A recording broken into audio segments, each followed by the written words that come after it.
Thank you, gentlemen. Hey, thank you. All right. Thank you. We're talking to you. Okay, we're rolling. Yeah. All right, you rolling on this one? Mic's on? Good. That's okay, it looks good. Old boy here in town, Manuel. Man, Yeah. It cost too much, but it was pretty good work.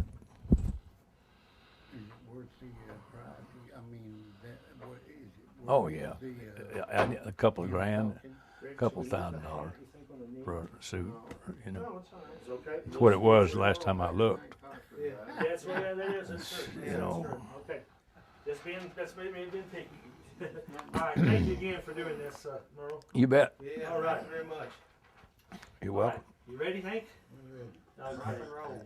All right. So when did you guys first meet? When did you guys meet? Go ahead. What'd you say? When did you guys meet? How you spelling that? We ran into each other physically about 1965.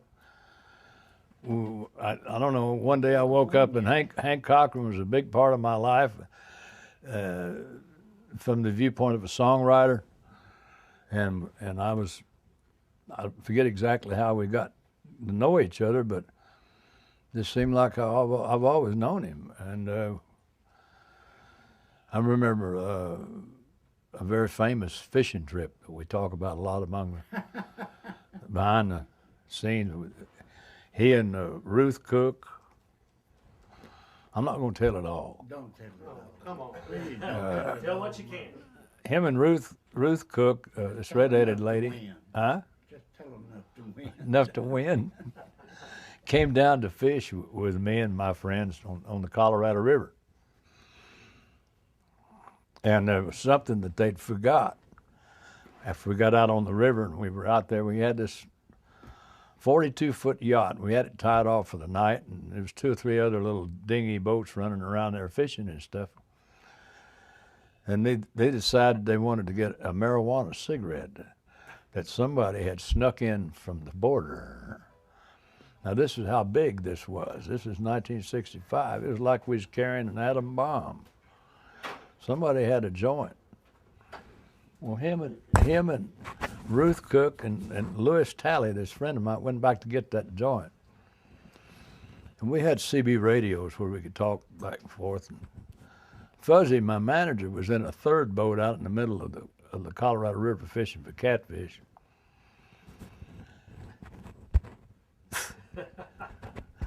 Well, they went over to get this joint. I told them, I said, whatever you do, don't smoke any of that before you get back. Well, naturally. So I'm listening to them on the radio, and I hear them talking to the other guys in the boats and whatnot. And I know that they made it over there, and I saw their lights flashing at this little cove, a point off this cove we were at. I said, well, he's made it. And I kind of got ready for him to pull up there, and I walked around a couple of times, and they didn't pull up. And so I looked out there, and I thought, I can't see any lights. Where'd they go?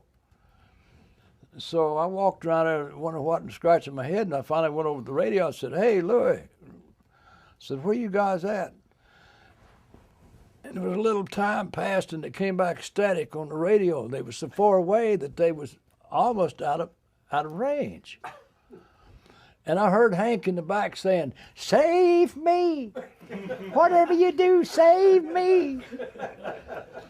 And so Louis come on and he said, look here, he said, I've turned the wrong way.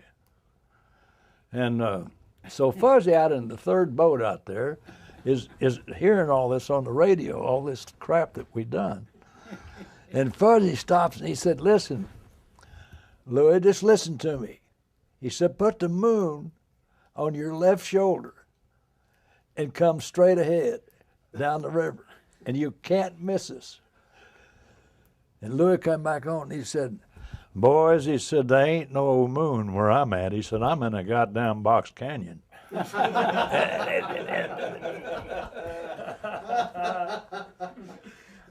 man.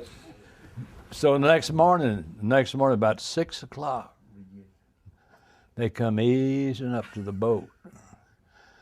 And they were totally lost all night. And I said, so you guys had to smoke that goddamn joint, didn't you? Before you got back, like I told you not to.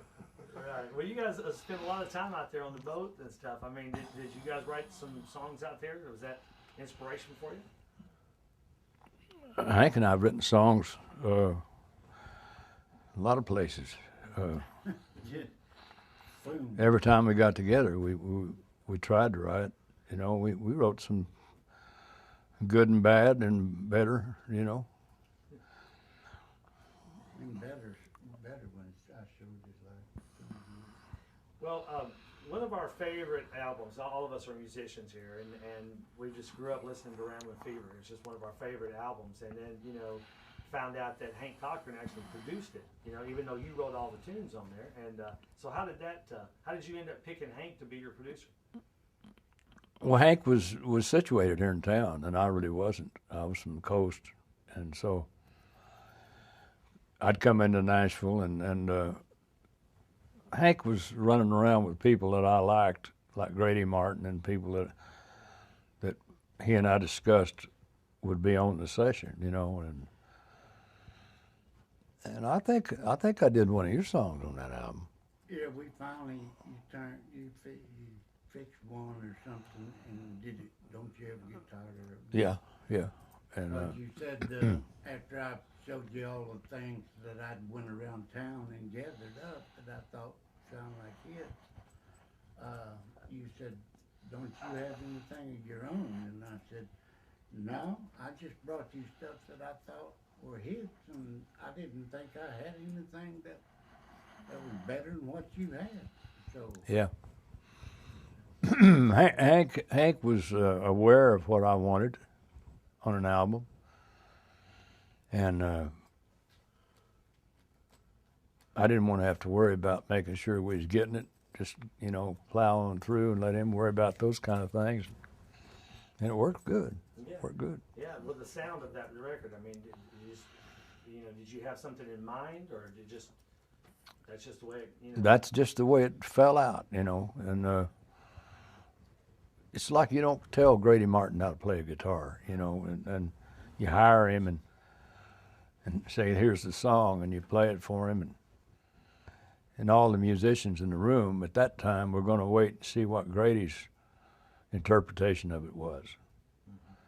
I got You know, and then they say, okay, then they know what direction to go in. And Yeah. Buddy Emmons was on the session. Oh yeah, right. Big E was there, and Joe Allen, I think, was playing bass. Red Lane, Dave Kirby on rhythm guitars, and Grady on lead. And who was playing? Was somebody on piano?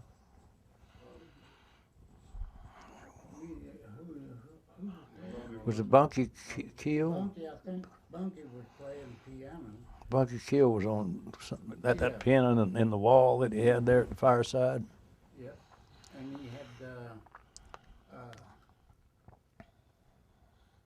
we had Rock Killo playing French horn, which, you know, he played Who was that? Rock Killo. Didn't he go on to be a big deal over at the religious network? Was that the No, that was the other guy? other guy. Yeah. Well, another really favorite song that I think that Hank produced was "Loneliness is Eating Me Alive." Yeah. That was Hank's tune, and so happened at the time that was the kind of ballad I was looking for to fill an empty hole that I had, and I wanted to do a ballad there, and that was available, and I think that's about all it thought went into that, Yeah. you know, as far as why we did it, you know. Well, you know, I know that back in the day, you know, when these great songs came out. I mean, today's songs don't sound that way because I think that it's the life experiences. Those songs were about real, you know, life experiences that you guys, you know, had. Well, yeah, and the room was, you know, Dave Kirby and Red Lane, there was a lot of guys in town that could play guitars as good as they could, maybe. But they were coming from the inside as far as I was concerned because they were songwriters.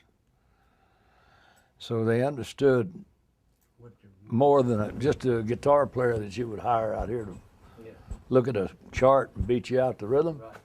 They weren't coming from there. That's the reason it sounds so good. Because they liked Ramblin' Fever, you know. And I think that's one important aspect about our rhythm section back then. They were songwriters, you know. You told me, Good songwriters. you said, okay, we'll do this. There's only one person I definitely want on this session, and that's Freddie Martin. And I called you back and I said, he's in California and he's fishing, and he says if he comes back and there's no session, somebody's gonna get their ass kicked. And I said, so come here with that in mind, that I'm gonna leave town and not gonna leave you. Good thing you showed up on that one, Merle. I'll tell you what it is. But it come on, and Ramblin' Fever, you had started and most of it wrote, and we finished it out there on one of them old cross. I wrote it living over here behind Charlie Walker. Charlie Walker hollered over the fence. He said his house butted up against mine in Leona. Yeah. And he said, "Hey Merle," he said, "I'm recording tomorrow." And he said, "Got all the A-team and everything." He said, "Why don't you go in there and write me a song?" And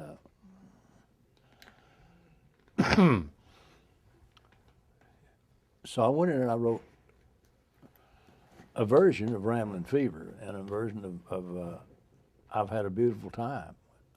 And he went down and recorded Ramblin' Fever swing style. And Sure didn't you cut it that way. you need to hear that. As you wouldn't think you could do it that way. He plays it with fiddles and everything, you know, like the same way he did his hit, you know, Pick Me Up on Your Way Down. He recorded it like that. Dang. And and he also cut the other song, I've Had a Beautiful Time. He had a chart record with that. And but he just yelling over the back fence, being neighborly, you know. And I said, I'm going to write him a damn song. And I've just got one more thing for you. From you, what does Hank Cochran mean to country music? I think it's good because it's going on. you mean, what has he done to country music? I think he's the Ernest Hemingway of country music. You know, I think he's. Thank you. Yeah, and I'm glad to say that I understand his language. Well, I'm glad you do too. Well, there've been some things that I pitched you that I didn't know if you was going to hear them or not. And then I finally figured out, hell, he hears the same things I hear. Yeah. So, especially up there on the top of that mountain, you know, where he was. Where was that? The mountain? On that lake. Oh yeah. What was the name of the lake? Shasta. Lake Shasta. Yeah. Well, gentlemen, I thank you for having two legends sitting right here. Yeah. This is just awesome. Thank you so much for being with us today. And my pleasure. You bet, Hank. It's been a great ride, It sure is. Yeah. and I hope it continues. All right. All right. We cut. Thank you. Great, thank you, Awesome. gentlemen.